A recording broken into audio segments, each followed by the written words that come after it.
Hi, I'm Dawn with Drucker Diagnostics, and today we're going to spin our first samples in the Horizon 24 Flex. Your first spin in the Horizon 24 Flex. Your Horizon 24 Flex is set up, and now we're ready for our first spin. Before we can spin a cycle, we need to make sure that the centrifuge is correctly loaded. That means the samples it will spin are balanced. Like any centrifuge, the Horizon 24 Flex should always be run with a balanced load. This helps keep the lab safe and ensures the maximum lifespan for your centrifuge. First, make sure that all 6 tube holders are properly seated in the Horizon 24 Flex rotor. They do not snap into place, but should be seated one per slot in the rotor. Next, we need to balance our centrifuge. Balancing happens in 2 different dimensions. The tube holders must be balanced around the rotor, and the tubes need to be balanced within each tube holder. Let's start by balancing around the rotor, and then adjusting placement within each tube holder as needed.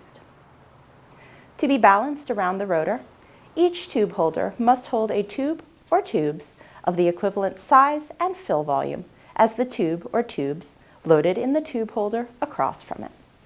So if you've got 4 10 ml over here, you need 4 10 ml tubes over here as well. If you've got an uneven number of tubes, don't worry. We'll explain what to do about that in the next step. With this loading guidance in mind, start distributing your tubes into the tube holders. You can use 2, 3, 4, or 6 tube holders, depending on how many tubes you are spinning. Just remember to make sure the tube holders are carrying equivalent weights. Once you've got that equivalent loading, follow the diagram on your screen to balance the equally weighted tube holders around the rotor. Red indicates an equivalently filled tube holder. Now, what happens if you're running different tube sizes, say 4 ml and 10 ml tubes? You can absolutely run them in the same spin. Just make sure to follow the equivalent size and fill volume rule. If you've got 2 4 ml and 2 10 ml in one tube holder, you'll need 2 4 ml and 2 10 ml in the other matching tube holder. Alternatively, you could load these tubes into 4 tube holders instead of 2. For that, you'd place 2 4 ml across from the other 2 4 ml and 2 10 ml across from the other 2 10 ml. Once you've got your tube holders placed, it's time to balance the tubes within those holders. For this part, you want to think of each tube holder and the one across from it as a pair. If you've got 3 tube holders loaded, we'll talk about that in a minute. So, this tube holder pairs up with this one across from it, this one with that, and so on. The tube loading within this pair must be balanced.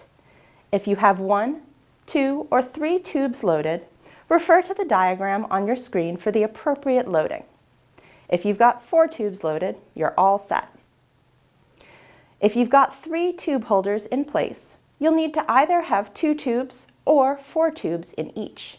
There's no way to get symmetry with 1 tube or 3 tubes.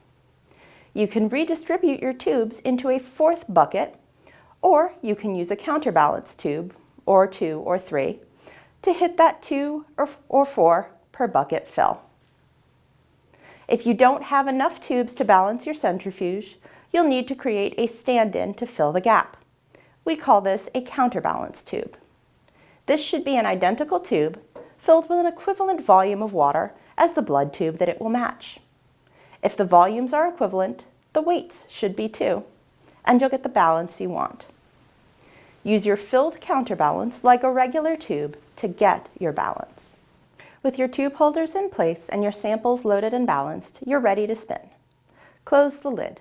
Secure the lid latch by pressing it down gently and turning it a quarter turn clockwise. Next, adjust your settings. You can adjust RPM and time using the arrow buttons next to the display windows. For a more detailed guide, click the link on your screen. In our case, we're going to run 1200 RPM for 3 minutes, but you can run whatever setting you like. Once you're done programming, double-check your settings. Next, press the Start button. the centrifuge will automatically lock and the rotor will begin to spin, accelerating until it reaches your selected RPM.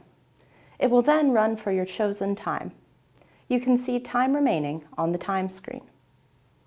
Once the run is complete, the centrifuge will begin to slow down, applying the rotor brake at the level you selected.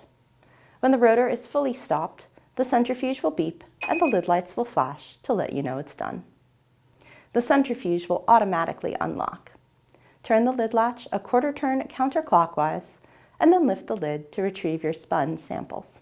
If you have any other questions about your Horizon 24 Flex, you can always contact Drucker Diagnostics and we'll be happy to help. Thanks for watching and have a great day.